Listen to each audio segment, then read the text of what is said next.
The following is a presentation of Muddy River Sports.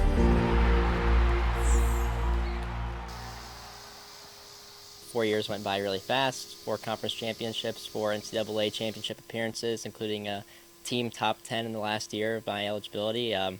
It was the perfect ride. Met a lot of great people and made a lot of connections for the real world coming up shortly, and I wouldn't think I would have done anything differently. It was about the perfect spot I could have been. Braeden Duncan's final act as a competitive college golfer helped to net Aurora University a top 10 national finish in NCAA Division III play. Indisputably a legacy of resonant impact for the Macomb High alum. So when I first came in my freshman year, we actually had a really old team. I was probably the youngest in our starting 5, and I was fortunately able to spend the next 2 years going in through my junior year with 2 other guys that were kind of a staple in our top 5, and that were kind of the legacy builders before I was. So I went from being the young freshman to being the only senior with 2 freshmen in the starting 5. So what they kind of taught me is what I was able to show the freshmen of this last year, kind of the ropes and what to do, and I think they are in a great spot. I'd like to think I did a pretty good job with them, and I built a really good relationship with them. I played with them all the time and kind of showed them, like, hey, this is what the national championship is like. This is going to be your next 4 years. So it's pretty rewarding. And the national championship this next year, which they're going to make it into, is actually in Florida. So I'm going to actually be an honorary assistant coach for 2 weeks this year, and I'll get to go see them. So I'm really stoked for that.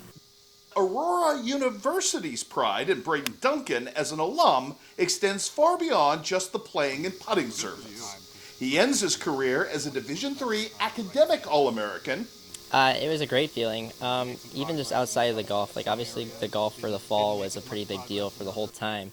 But going into the fall and into the winter and the spring, I worked a lot in our sports information department at Aurora, so I did a lot of statistical work for all the sports games and hockey, basketball, volleyball, you name it. I was working all those, so that was just another kind of added thing I put on my plate to kind of keep some income coming in through college. And so to be able to have my time management and still find the time to do my studies and get the grades that I got and achieved, it was pretty rewarding to get that recognition. As well as his institution's overall Male Athlete of the Year on campus for all sports. Yeah, I was not expected. I didn't really hear anything about it, but no, it was nice to be seen as kind of like not only being a pretty well-known, recognized athlete for the school just because of all of our golf experiences, but also to kind of get that recognition as more of like a citizenship, like, you know, just a good, outstanding guy award. And I made some really good relationships within the athletics department and with my professors and everything. So I was pretty good friends with the women's basketball coach, and I talked a lot to our football coach, Don Beebe.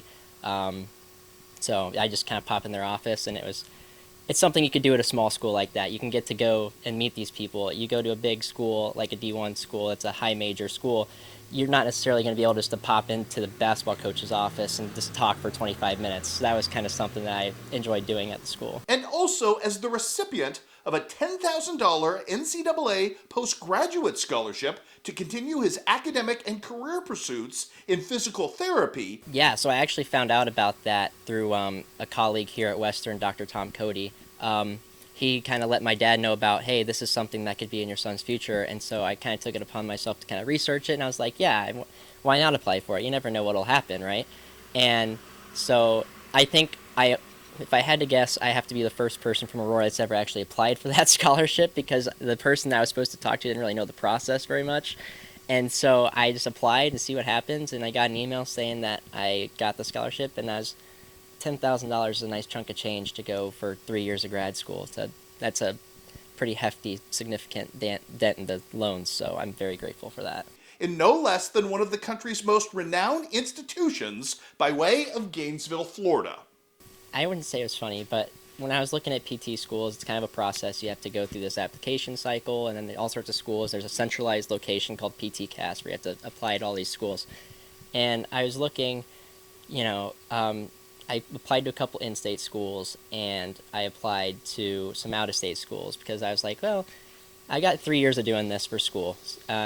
Maybe I want to go somewhere else and kind of visit the country in a different spot, get out of Illinois. Why not, right?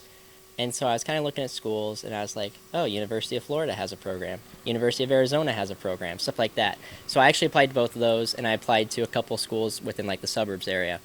And I in the middle of January, I was actually working a hockey game, and I got an email saying I'd gotten accepted into Florida. And this was after I had gone to school in the suburbs, went through the interview process, got accepted. So Florida was actually the second school I'd gotten into. And it was probably my number one just because it's Florida and it's nice and they're a big school. If I didn't go to Aurora or play any sport, I probably would have went to a big school. So this kind of gives me that big school experience that I'm looking for, SEC football games, Division I national basketball champions.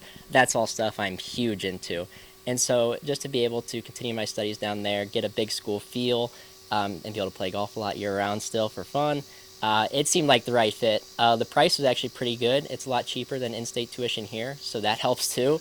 So it's just kind of like all roads lead to Rome, right? There wasn't a reason why I shouldn't have gone there. And so that's kind of how 8 semesters down there. That's how long I'm going to be there. And while yes, Braeden is out of college eligibility on his way to Florida, he is in no way retired from the sport itself. Rumor has it that there may be a course or two in Florida he might be able to play now as a regular guy and graduate student.